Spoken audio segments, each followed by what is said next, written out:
یہ سب عبرت کو ہے کافی، آج مانگ لو اللہ سے معافی۔ اور آج ہمارے ملک میں جو قدرتی آفت آئی ہوئی ہے سیلاب کی شکل میں، تو میرا یہی خیال ہے کہ استغفار کی کثرت کی ضرورت ہے۔ جناب والا، میرا ان تمام مسائل کے حل کے لیے ایک ہی میرے خیال میں حل ہے، ایک ہی نسخہ ہے، ایک ہی علاج ہے، اور وہ ہے نظام اسلام۔ ہمارا ایمان ہے کہ قیامت تک کے لیے حقیقی ترقی اور سچی رہنمائی قرآن پاک ہی کی بنیادوں پر ممکن ہو سکتی ہے، اور یہی بنیادوں کو بدستور قائم رکھا جائے تو یہی بنیادیں تفسیر حالات کے ساتھ ہمیں عروج کی نئی راہیں سجھا سکتی ہیں، امن و امان کی تلاش میں مددگار ثابت ہو سکتی ہیں۔ اور ہمارے بزرگوں نے پاکستان اسی مقصد کے لیے حاصل کیا تھا، قربانیاں اسی مقصد کے لیے دی گئی تھیں، اور دنیا کی سب سے بڑی ہجرت اسی مقصد کے لیے کی گئی تھی کہ ہم پاکستان میں نظام اسلام نافذ کر سکیں اور امن و سکون سے رہ سکیں۔ اور میں پر امید ہوں کہ اچھا وقت آئے گا، کیونکہ مایوسی کفر ہے اور ہمیں امید کا دامن ہاتھ سے نہیں چھوڑنا چاہیے۔ آخر میں صرف اتنا عرض کرتا چلوں کہ امید ابھی کچھ باقی ہے۔ ایک بستی بسنے والی ہے، جس بستی میں کوئی ظلم نہ ہو اور جینا کوئی جرم نہ ہو، جہاں پھول خوشی کے کھلتے ہوں اور موسم سارے ملتے ہوں، بس رنگ و نور برستے ہوں اور سارے ہنستے بستے ہوں۔ یہ بستی کاش تمہاری ہو، یہ بستی کاش ہماری ہو، جہاں منصف سے انصاف ملے، دل سب کا سب سے صاف ملے۔ ایک آس ہے ایسی بستی ہو جہاں روٹی زہر سے سستی ہو۔ وآخر الدعوانا ان الحمدللہ رب العالمین۔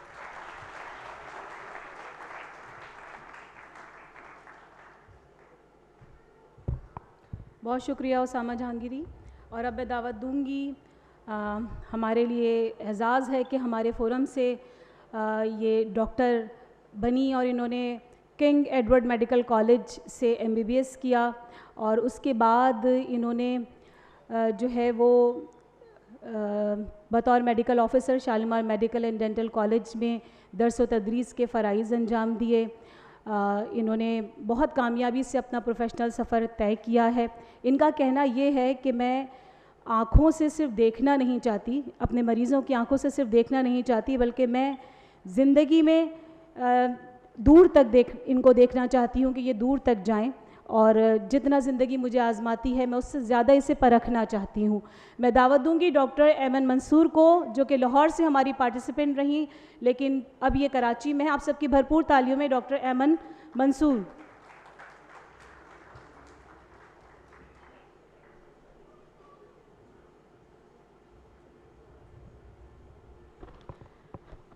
السلام علیکم۔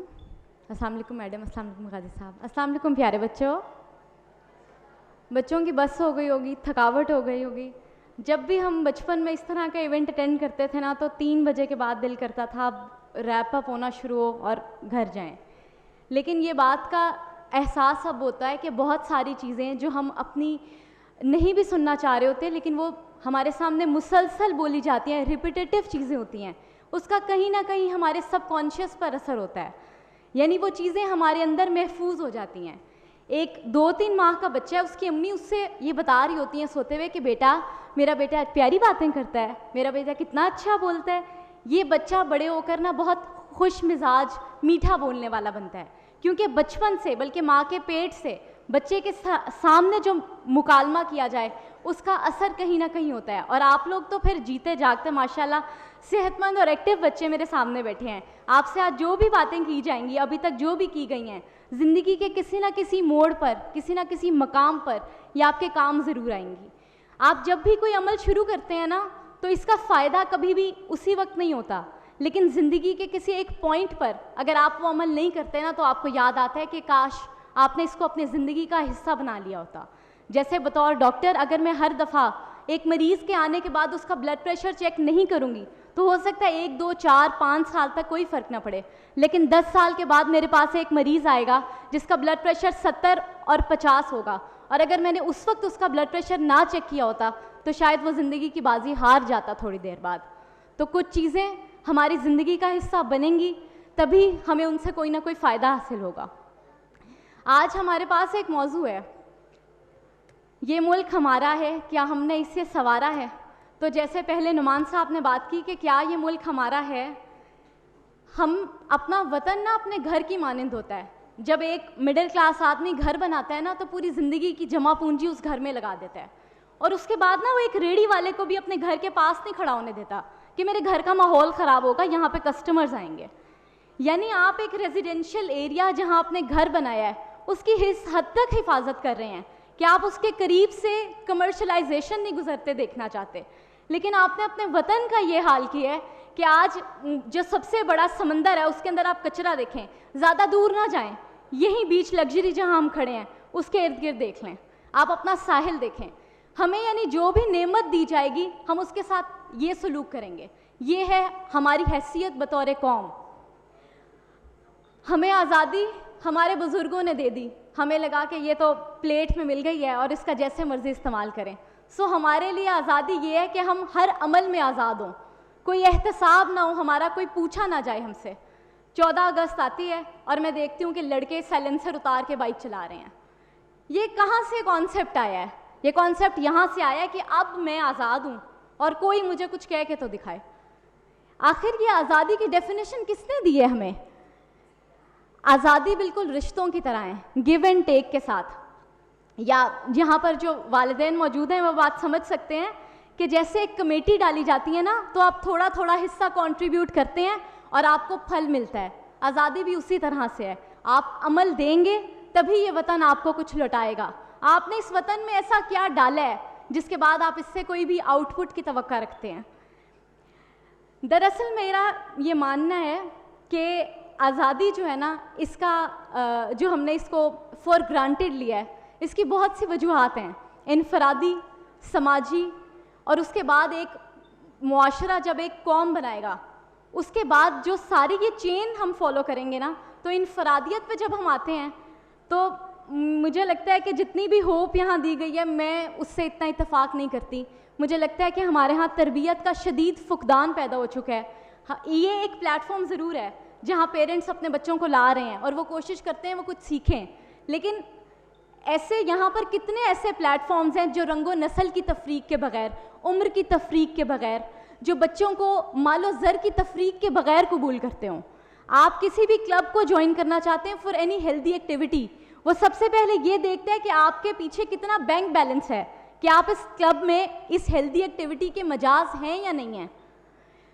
ہمارے پاس ایسے بہت کم ادارے ہیں, اور جب ہمارے پاس ایسے انفرادی تربیت کے ادارے نہیں ہیں, یعنی کردار سازی ہی نہیں ہو رہی, تو ہمارا جو پورا اس کا سٹرکچر بنے گا خاندان, بہت سے افراد مل کے ایک خاندان بنائیں گے.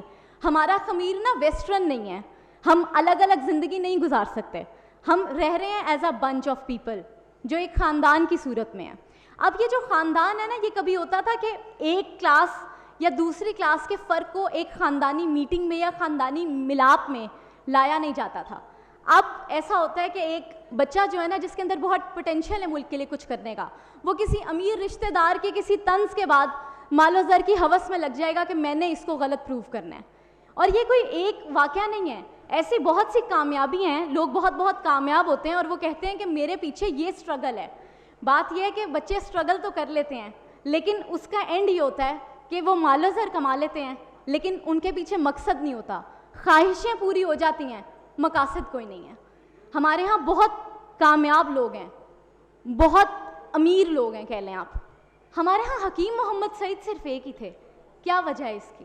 آخر ہم نے اور حکیم محمد سعید پروڈیوس کیوں نہیں کیے؟ ہم نے کوئی ایسا شخص کیوں نہیں بنایا جو ایک ایسا ادارہ بنائے؟ جیسے مدینۃ الحکمہ ایک بہت بڑی مثال ہے.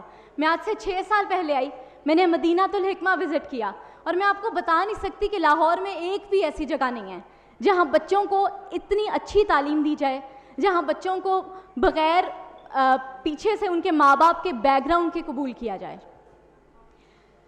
یہاں پر بہت زیادہ یہ بات آلریڈی کی جا چکی ہے کہ ہمدرد نے سب کی ترقی میں کس حد تک کردار ادا کیا. تو میں یہ مانتی ہوں کہ ہمدرد نے نا ہر کومپل کو پھلنے کا موقع دیا ہے. اس نے اسے یہ نہیں کہا کہ تم لال گلاب کیوں نہیں بنے, لال گلاب تو زیادہ خوبصورت ہے. اس نے اگر وہ سفید گلاب کھلا, اس نے سفید گلاب قبول کیا. اگر ایک لڑکی جو آج سے 6 یا 8 یا 10 سال پہلے آپ کے پاس ہمدرد میں آئی میڈم سعدیہ راشد کی نگرانی میں, انہوں نے اس کو اس وقت اس سکارف کے ساتھ بھی قبول کیا, اس کے بعد حجاب کے بغیر بھی قبول کیا. وہ جس بھی فارم میں جس بھی شکل میں آئے گی میڈم سعدیہ راشد ہمیشہ اسے ایک ماں کی طرح قبول کریں گی. اس کے علاوہ میں ایک بات ایڈ کرنا چاہوں گی کہ کوئی بھی معاشرہ تب تک ترقی نہیں کر سکتا جب تک آپ سوشل کلاسز کی ہارمنی کریٹ نہیں کرتے. ایک سوشل کلاس مڈل کلاس اور ایک سوشل کلاس اپر کلاس جن کا سب سے زیادہ ٹکراؤ رہتا ہے, ان کی آج ایک معاشرتی بگاڑ کی یہ وجہ بھی ہے کہ ہم نے ان کلاسز کے درمیان ہارمنی ختم کر دی. ایک مڈل کلاس اپر کلاس کو حقارت کی حسد کی نظر سے دیکھتا ہے اور ایک اپر کلاس اس مڈل کلاس کو حقارت کی نظر سے. تو یہ جو دو منفی جذبات ہیں نا, ہمارے اندر اتنی خود احتسابی ہی نہیں بچی کہ ہم ان منفی جذبات کو آئیڈینٹیفائی کر سکیں. We are not able to differentiate the right from the wrong. اور جب ہمارے اندر خود احتسابی مر جائے گی تو مجھے نہیں لگتا کہ کوئی بھی قوم خود احتسابی کے بغیر سروائیو کر سکتی ہے. یہ ہم نے پڑھا ہے کہ ایک قوم کفر کی حکومت تو قبول کر سکتی ہے لیکن ظلم کی حکومت قبول نہیں کر سکتی. آج بلوچستان کا نا جو زمینی رابطہ تھا وہ مکمل بند ہو چکا ہے اور وہاں پر کوئی بھی سگنلز نہیں جا رہے, لیکن یہ ایک نیشنل ایمرجنسی نہیں ہے.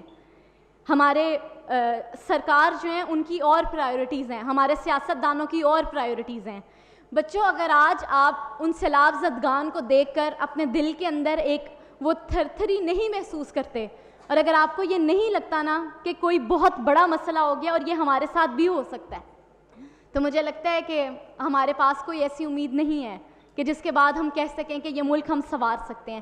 جب تک ہم انفرادی تربیت پر توجہ نہیں دیں گے, جب تک ہم اس چین کو فالو نہیں کریں گے کہ انفرادی تربیت ایک اچھا خاندان بنائے گی, اچھا خاندان ایک اچھا معاشرہ بنائے گا, اور ایک اچھا معاشرہ ایک اچھی قوم بنائیں گے جو مل کر ایک ملک کو چلا سکیں گے اور ایک ملک کو سنوار سکیں گے.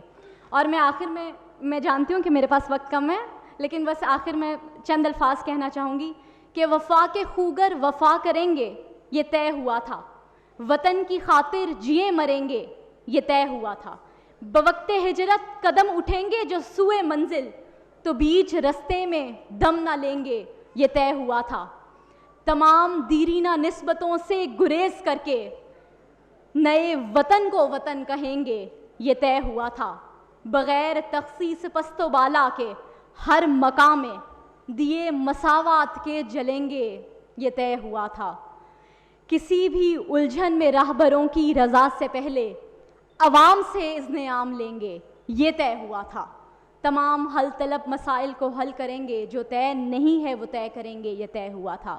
سو میرے پاس شروع میں بھی ایک سوال تھا اور آخر میں بھی صرف سوال ہی بچا ہے کہ کیا ہم اس ملک کو سنوار پائیں گے, جو کہ انفرادی تربیت کے بغیر ممکن نہیں ہے. سو اپنے بچوں کی اچھی تربیت کیجیے, بچوں اپنا خیال رکھیں, اور اپنے چھوٹی سے چھوٹی چیز, اگر اسکول میں آپ کسی کی اٹینڈنس غلط مارک کر رہے ہیں نا, اس کو بھی ایک بد دیانتی سمجھیے. اپنا خیال رکھیے گا. اللہ حافظ.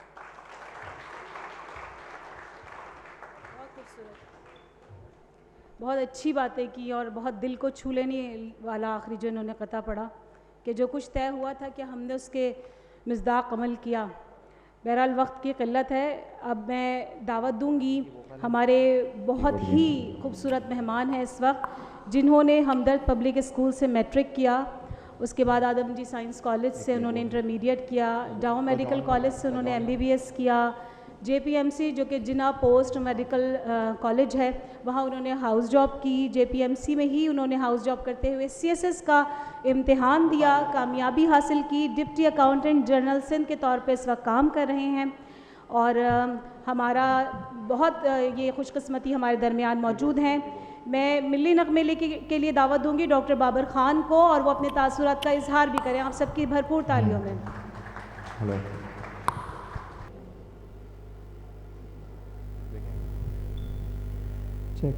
Hello check.